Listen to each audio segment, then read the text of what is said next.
Ignition sequence starts. 6, 5, 4, 3, 2, 1, 0. Liftoff. We have a liftoff.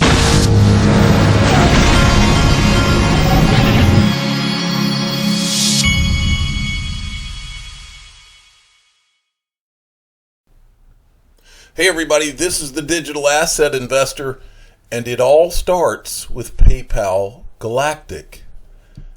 This is PayPal Galactic on CNBC 2013, around the same time that I first saw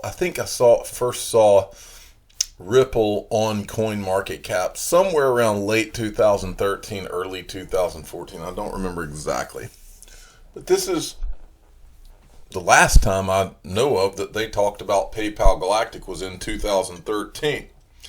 And the guy speaking in this video with the people on CNBC just happens to be, just by pure coincidence, happens to be David Marcus, who then was with PayPal and now was the guy they put in charge of the Libra project, which is the digital currency for Facebook, which then became Diem.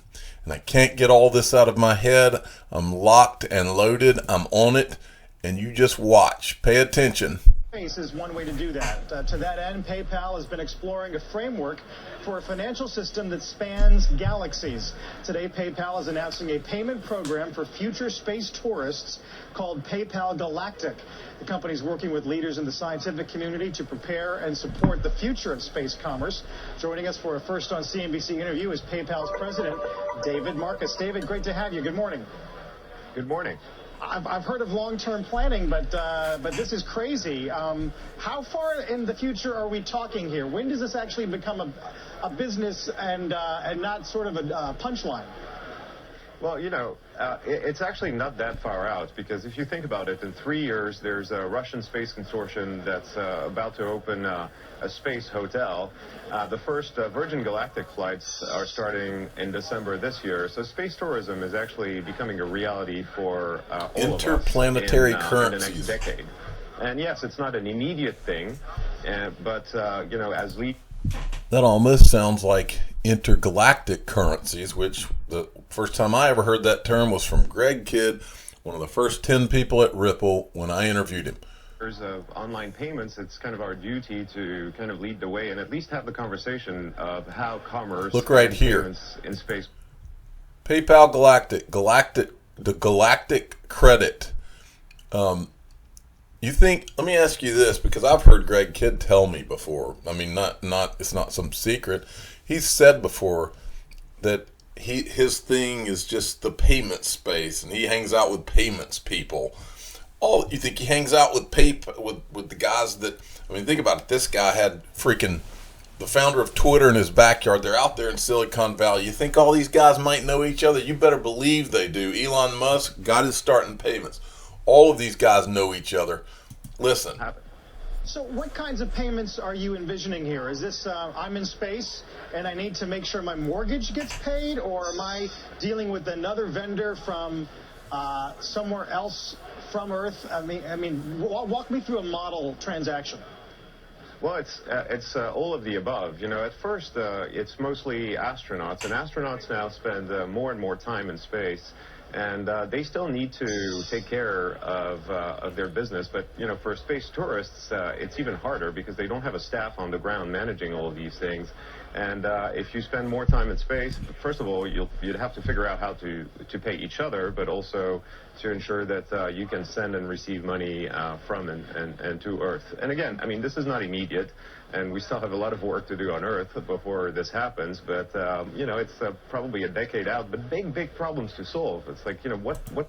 Reminder, this was in 2013. It's now 2021. He says almost a decade out.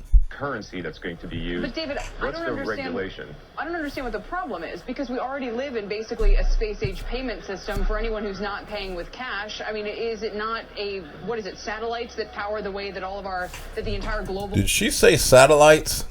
Payment system works? What does it matter either what the currency is or where you're located if you're just a couple of miles further north than you might be today in an airplane? Well, lots of actual problems, because, for instance, if you become a merchant in space. You know, fast forward 10, 15 years, and you're a merchant in space. What is the currency of reference that you're going to accept? How do you manage disputes? As us managing risks all the time, what's an IP address from space look like? You know, we use country as origins, as a risk detection, and you know, how do you do all of these things? And what government has regulation authority over space? I mean, those are big problems that that will take years to be solved, and we just want to start the conversation. And, well, you're definitely doing that, making some people laugh at the same time, but I'm sure you expected that. One question on Square, the payment... Okay, I'm not going to go any further into that. So the point is that I'm locked on to Diem right now because this guy, it is not a coincidence that this guy was talking PayPal Galactic. If you go to the PayPal Galactic website link on any of these old articles, it takes you just to PayPal. And so the assumption, I guess, there is that, oh, we just ditched PayPal Galactic. Oh, no, they did not, because he is now in charge of this, which is Facebook's Diem. Well, I'm fascinated by Diem. And so I decided to go executive by executive in the Diem Association. And this is the Diem Association executives. And then this is the Diem Network's executive team. And I just wanted to go and see if I could find any common themes, and I did. So here we go. I didn't pull up all of them. The ones I found that had something interesting that I thought you needed to focus on, I'm going to show you. First thing, Stuart Levy, the CEO of the Diem Association. First thing, I don't really talk about this organization because I think it's one of them that runs the world. And it's one of those three-letter things that I just don't talk about on this channel. But you can see how decorated this guy is. Their plans for Diem are not small. He was at the Department of the Treasury. These guys all know each other. They're all connected to each other. But this is what I want you to focus in on, because this is the common theme that I found with the Diem Association. There are a ton, and I do mean a ton, of people that are the top executives at the Diem Association that come from HSBC. Chief Legal Officer of HSBC from January 2012 to August 2020. I'm going to try to go somewhat fast through this so that we don't make this video 30 minutes long. Christy Clark, Chief of Staff, Diem Association. She was the Chief of Staff, Chief Operating Officer, Group Legal, HSBC. This guy has an interesting one too. His name's Christian Catalini, co-creator of Diem Libra, chief economist, Diem Association. What's interesting about him is he is an MIT guy through and through. Look at all this. MIT Crypto Economics Lab, Theodore T. Miller, Career Development Center, professor. Massachusetts Institute of Technology, and it goes on and on. Down here it says that he's a part of the MIT Initiative on the Digital Economy and recently launched Digital Currency Initiative. So he's the one that launched the Digital Currency Initiative at MIT. Well, who's there? Well, this girl, you'll remember her from the Digital Currency Wars video at Harvard University that I've shown you. She was there, and this is, by the way, the Digital Currency Initiative that guy apparently started. And who's on that Digital Currency Initiative? That would be Gary Gensler, okay? And Gary Gensler's an MIT professor, just like he was. Then you have, these are all people at Diem, Kiran Raj. And Kiran Raj, remember the law firm that I mentioned yesterday, O. Mulvaney and Myers? And we saw all these people that have come from O. Mulvaney and Myers straight into this space, including Ripple, because Ripple Labs is a client of O. Mulvaney and Myers. Then we have James Emmett. He's the CEO and MD at Diem Networks, LLC. Look where he was for 25 years. HSBC. Then we have Bertrand Perez. Where was he? PayPal, Senior Director, Payments Engineering. Carrier Platforms EU, PayPal Mobile. And he just happened to be there in 2013 when they were talking about PayPal Galactic. 2011 to 2014, he was in the Carrier Platforms and EU Operations Payment Mobile. So he was there when they were talking about PayPal Galactic. Then we have Ian Jenkins. He He's the Chief Financial and Risk Officer at Libra Networks. And where was he for 12 years? HSBC. What does it all mean? Well, what's this got to do with Ripple? Well, there's a few things. There have been rumors for years and years and years about Ripple and HSBC. Ripple's ex-CEO joins HSBC Tech Group. This is for those of you that haven't been around, 2017, Chris Larson from Ripple was put on the HSBC Technology Advisory Board with these people, okay? Then there was this, HSBC executive and Swift board member joins Ripple to support continued global growth, and that would be Marcus Treacher. He was a member of the board of directors at Swift, and he was at HSBC for 11 freaking years. Then there's Stuart Alderati. We've talked a lot about Stuart Alderati because he's knee-deep in this SEC case right now. Well, where was he? He was the general counsel at HSBC from 2010 to 2016. Then he went to CIT, which, as you all know that listen to my channel a lot, that's the bank where Treasury Secretary Steve Mnuchin was on the board. Righto? Moving along. Also, Ripple, I'm just giving you as many as I could find. Minakashi Yera, Global AML and Sanctions at Ripple, was at HSB for 6 years. Henrique Teixeira, he was at HSBC 2010 to 2012. Artie Shenoy, I know I said that wrong, Associate VP Client Management, HSBC 2006 to 2011. Then here's an article from XRP Arcade, and this is xrparcade.com. This is Leonidas' website. He put this up back, I can't remember when this was. Let's see if there's a date anywhere.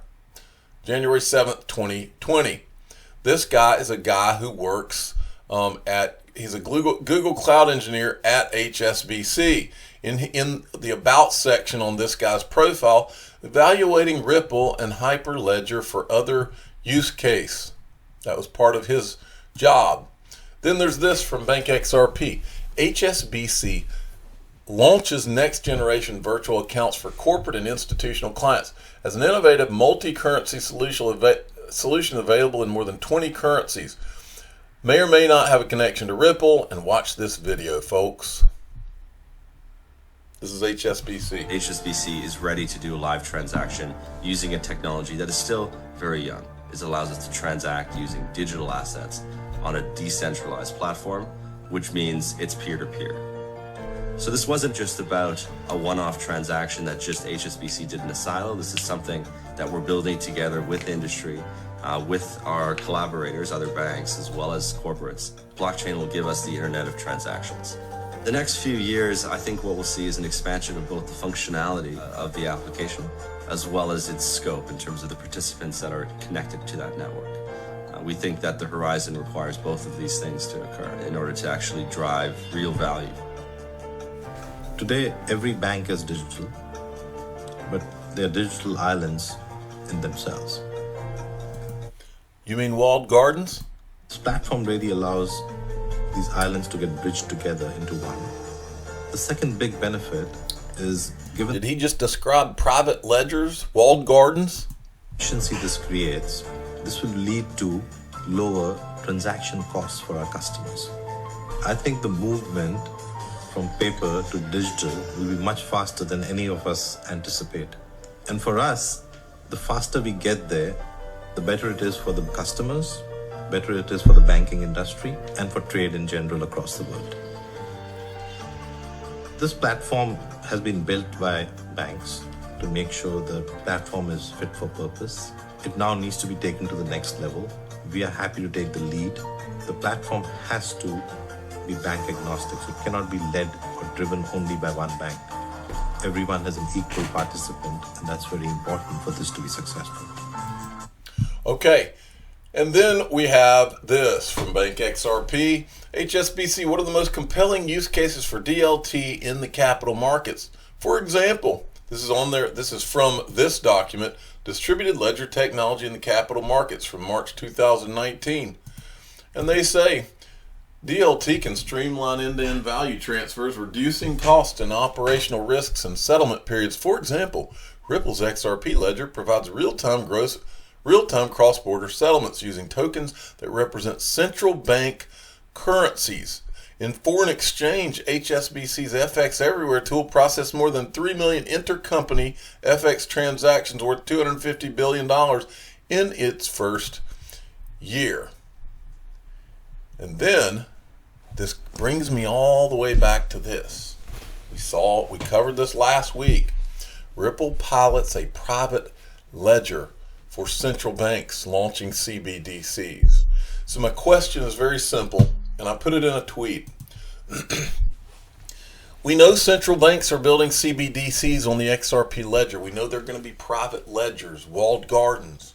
And we know that XRP, we know that the whole idea, because David Schwartz said it, XRP would be the bridge when they lower that walled garden. When they lower the wall, XRP will be the bridge. So my question was, I wonder who else is going to have private ledgers and walled gardens? I wonder, is there going to be a Diem private ledger, an Amazon private ledger, maybe an HSBC private ledger, maybe a PayPal private ledger? Is a PayPal private ledger PayPal Galactic? I wonder. These are the things I wonder. Just like the look on his face. I'm the digital asset investor. I'm not an investment advisor. This is for entertainment purposes only. Please subscribe. Hit the like button. And ask your friends and family, is Diem going to have a private ledger? How about Amazon? What about HSBC? What about PayPal? What about Google? Thanks.